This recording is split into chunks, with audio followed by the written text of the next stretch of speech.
Who's that I see walking in these woods? Why, it's Little Red Riding Hood. Hey there, Little Red Riding Hood. I am the new way to go. I am the way of the future. I am the new way to go. I am the way of the future.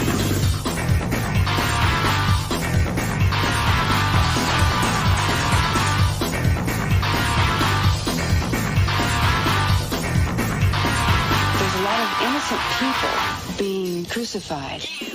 Hey, Christian Landon Regali, chief little flower, coming at you from the privacy, the safety, and the beloved sanctuary of my first cousin Laurie and her beautiful home and estate homestay here in North Carolina. At the time of this recording, it is Saturday, March 9th, 2024. So, hey, how about that? What's going on, everyone? Are we Are we turning over new leaves for those of us who have been somewhat off course in life? Because it matters.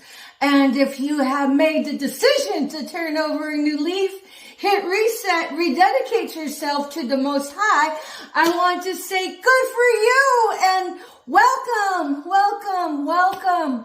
You know, whenever we decide to serve the Most High, which basically at its root base is to be of service of altruism, be of service to the light, it's not an easy walk, you know, because it's like... I used to think as a child growing up that whenever I had made that choice to be very cognizant and sentient, to, you know, love the Most High, to love God, I kind of equated that with, well, I made the choice. Shouldn't my life be free of conflict? Shouldn't my life be one of ease? Shouldn't my life be one of loyalty and lack of betrayal? Well, I dedicated myself to serve the light whenever I was 8 years old, in the 3rd grade, I believe it was. And I loved God. I grew up in a Catholic church, had gone through baptism as a child, had gone through my first communion, had gone through confirmation in high school, and then had gotten married in a Catholic church. But at about the age of 10, you know, I gave up on God. I really gave up on God because, you know, I grew up fast in the sense of having been exploited at the fickle society of the peanut gallery. I questioned where God was in all of that. And so when I gave up on God, I gave up on God. You know, I really am very appreciative of having gone through Sunday school as a cornerstone of my upbringing. And as a child, you know, in 3rd grade, I actually had memorized the entire sermon. Because I'd be so bored in church. My mommy had given me a first communion booklet package. It was so pretty. It had a rosary in it, and you put the rosary inside of your Bible holder. But you know, instead of a Bible, it had the word for word sermon outlined in it. So when I was bored, I would just start reading. I would read, because you know, like in Catholic churches, we get the pamphlets that's interspersed throughout the church, interspersed throughout the pews. I'd read that.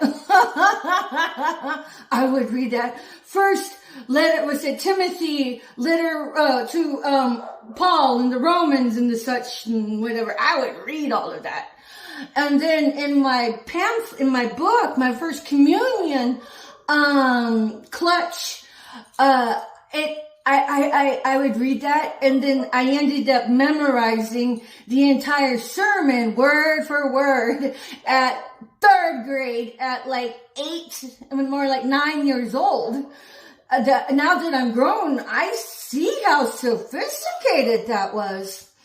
And so, one time in our Sunday class, we had gotten these prayers with that had these pictures surrounding the prayer, like a teddy bears and flowers, and for us to color.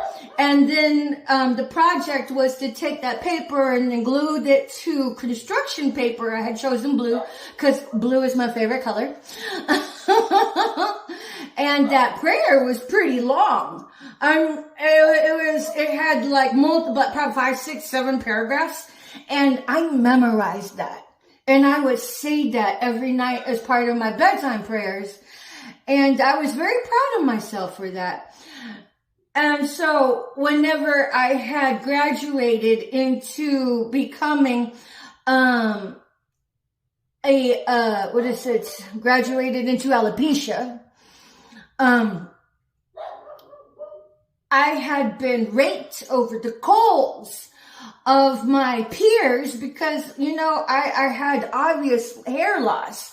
My father was a very outstanding provider, but, we all have our demons, and his demon was alcoholism, narcissism, and being a totalitarian. When the man said jump, you didn't question it, you just did it. But I was his nemesis because I always brought reason into the equation. And like my parents used to tell me, I just had a goddamn big mouth. Whatever. I guess that's the loophole for you make a lot of sense in the sense that you say, I don't want to deal with it because that would catalyze me to turn inward and have to heal some of my bravado. I would just rather bravado down your throat. So yeah, I was like that for my parents. And now that I'm grown and I can see how sophisticated I had been as a child, I'd imagine that a lot of the things that I would say really cut them to the bone because they would really have to turn inward. And so my mama used to tell me, "Ooh, you have a sharp tongue." I'm like, I know, I do. I do. But my sharp tongue is aimed at the truth, never at malicious slander.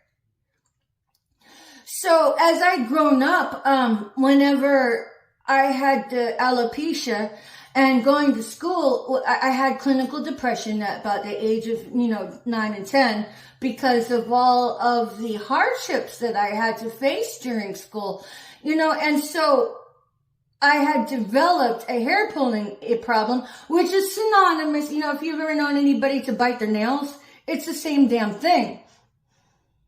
I mean, you wouldn't give a nail biter some Haldol and throw them in the padded cell, would you? I mean, that would be negligence, and that would just be outright stupid.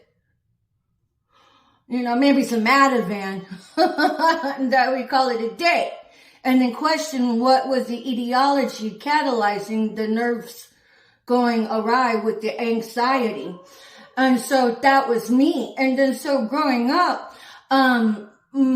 my father being a totalitarian, being an Aries, being ever so domineering and controlling, that was my way of detaching from, it's my way of self-soothing, let's put it that way.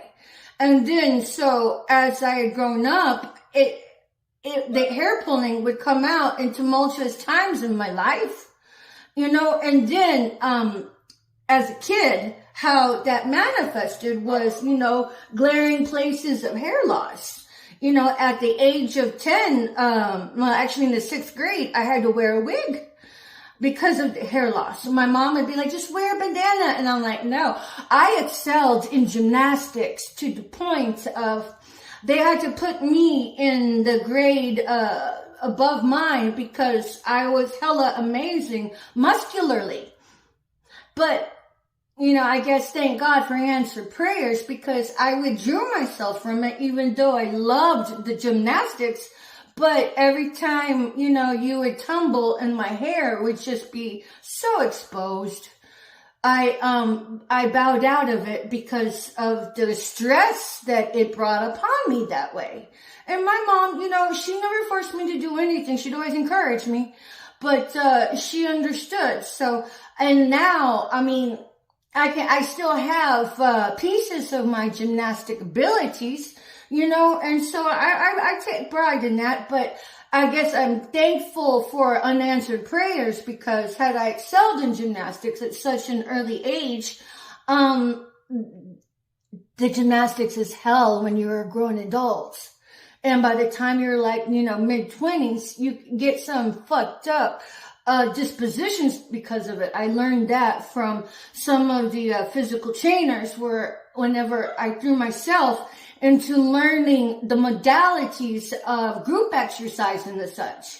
So I'm very thankful for that. But it was because of the hair issues, secondary to the stress and trauma of being chastised by my peers. And then whenever I was married, I laugh because Tim was a full-blown narcissist, but, as evidenced by his narcissist mother and by the bigotry of his bigot mother and his bigot father. He was a bigot on the down low, but the man was abusing me psychologically. And so whenever the hair pulling would manifest, Barbara would tool that against me and use that as evidence of me being mentally unsound and mentally unstable. So it began to become a point to where, I just had to detach from her altogether and raise my children independently of her being a regular part of their lives. Because if this woman could be so wicked to brainwash the adults around me in the family to turn against me without even having a conversation with me, without even being human about it, what chance do my children have? So I detached from her. But again, the hair loss had been quite the catalyst in creating secondary effects that did impact my life. Those were negative. But anything that's ever thrown at me, I always do my best to make the best out of it, because my prayer is this: God, if I'm going through this, please don't let it be in vain. Let me learn what I'm supposed to learn from it while I'm in the trenches. And then so one of the beautiful things about the hair loss is that at an early age, it taught me, it was a classroom of its own that taught me such valuable lessons I wouldn't have gotten had I gone through the fire. And so how that worked out for me is that I have such a heart of empathy for others, that when the rest of the world couldn't see me for me because of the hair loss, it was a natural gift and talent for me to hone in the positive on those around me. I do that quite easily. Even when it comes to negative people, and that's why I've been duped a lot of times, because even though I see the negativity, I see the potential somebody could be. And I've learned, I've fallen in love with the potential of what others could be, rather than just get the fuck out of Dodge, because all of that toxicity is what takes root front and center stage when it comes down to the wire. And then so the other way that the alopecia has served me in my life is that that's how the Most High hid me in plain sight. So it's kind of like the sleight of hand. If you were always looking over here at the alopecia and then using the hair pulling as the mechanism of, there's a word for this. Oh, hold on a second. I can't think of that particular vocabulary word, but bias. If you just, use that as a bias to say X, Y, and Z, then you would lose sight of all of me. And then so when the rest of society was being very judgmental of me because of the way I looked, being very judgmental because of the hair pulling status, that would bring out their inherent nature. And as I had grown older, what I thought was such a horrible disposition, I had gleaned so many wonderful advantages of having gone through that. And so that was one of the big ways that the Most High had hid me in plain sight. So if you were not of valor and you were very shallow based, that would bring that out right off the front. Because in an evolution of getting to know somebody, there's usually a quotient of time. Well, because of the hair disposition, instead of losing all of that time to get to the heart of whether somebody is poison or somebody is upright, the hair would bring that out by way of bullying me, by way of talking bad about me, by way of judging me without even getting to know me. And so as I had grown even further into my life, by, the time I think I was in my teens and early 20s, I began to see what a beautiful tool the hair loss had been, because what it did was separate the wheat from the shaft. It filtered out the unsavory people from my life. And then so just because there's a person there doesn't mean they're all cracked up to what they present themselves as, because narcissists can talk a pretty good charismatic game, but at the end of the day, they're just considerate of themselves and not to somebody else unless that person is of some type of beneficial service. And then so what happened to me in my walk of being a targeted individual, I'm an artist. I can adapt any stage of hair growth and development to whatever hairstyle I want, and I rock at that, And then so, but whenever the hair pulling was just so dense, I was like, fuck this shit. I'm not dealing with it anymore. I decided to shave my head. And particularly because I know I have a spiritual bag. I know about my inheritance, bitches. And then so that was a good way to get others who would be interested in me for my bag out of the motherfucking way. And so again, it was a good way to separate the wheat from the chaff, because if a man does not see me for me, I don't need you. I don't need anybody, and I sure as hell don't want you. And, the Lord tooled that against Dick Tracy number 1, 2, and 3, and Jeff Weed. And then so it was like, if you place all of your importance on the veneer of a vessel, on the veneer of a person, you're really going to get blindsided by the toxic person they are, or you're going to really lose out on the rock star that they are. So in many ways, I tool my hair disposition as a good way to ward off shallow men. And moreover than that, all I really have to do is smile these days. And shallow men either think I'm a drug addict or a prostitute, because I understand that's been what the running game on me in the Zesser song is. People have been calling me a prostitute. And even if I was, what right does that give anybody to target somebody? Shout out to the prostitutes of the world. You all deserve to be treated like human beings.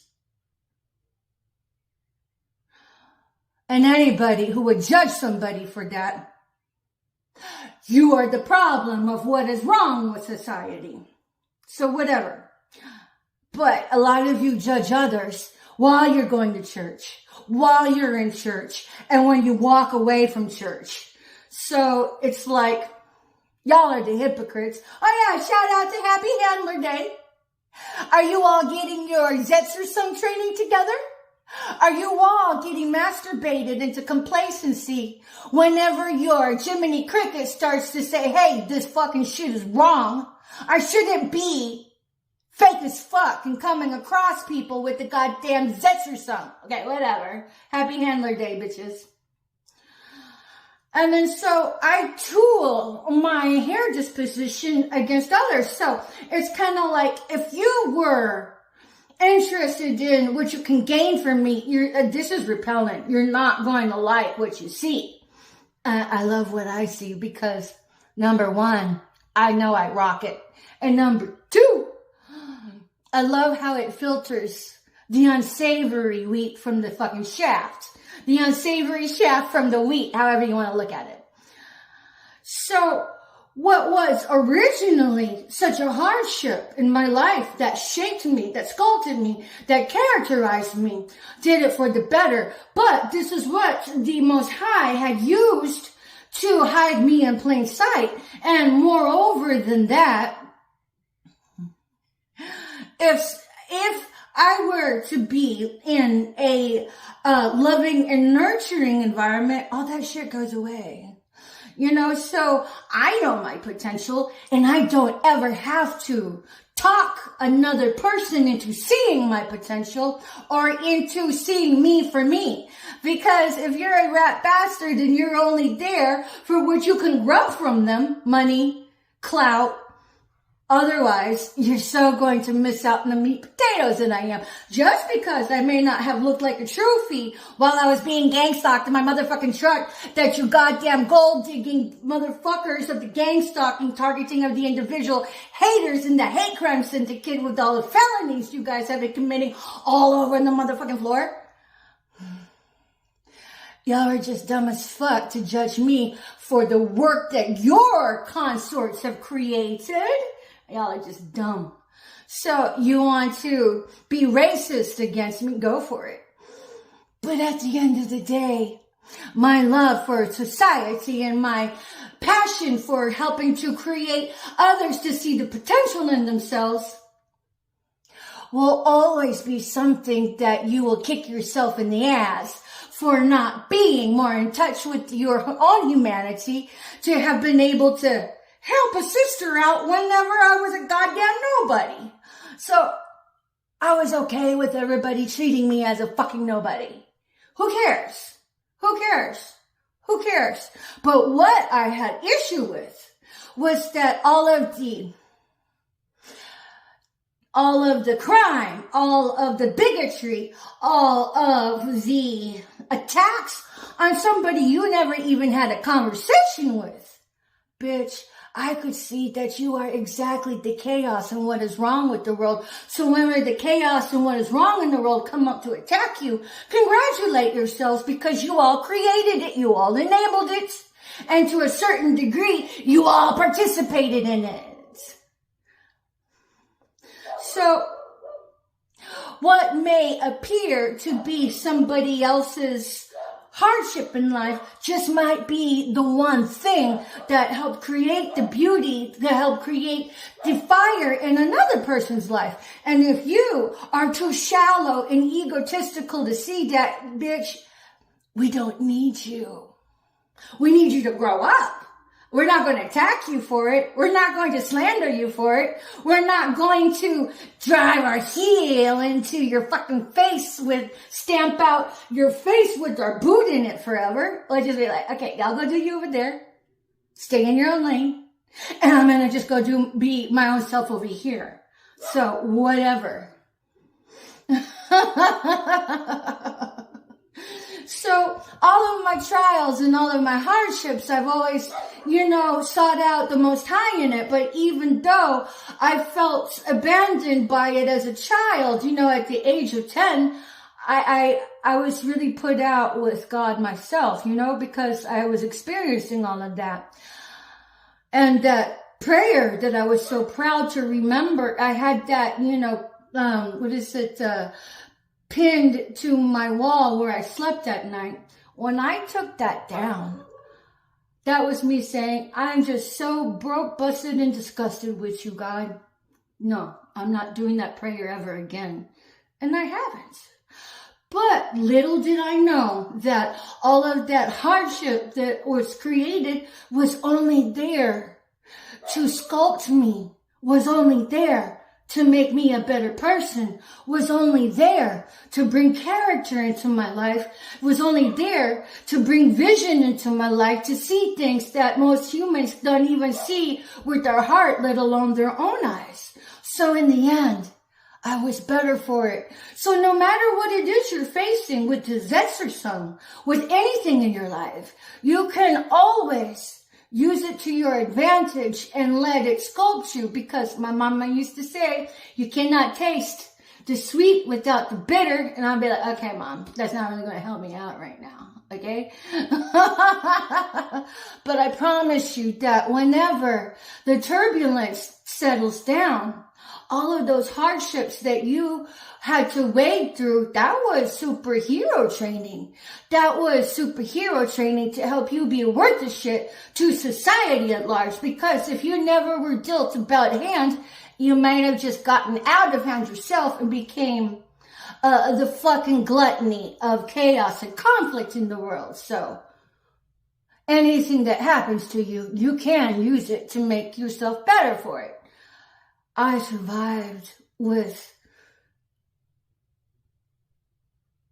little to no resources other than for my child, Ollie, and for my Dominic, my son, who did offer me emotional support and financial support.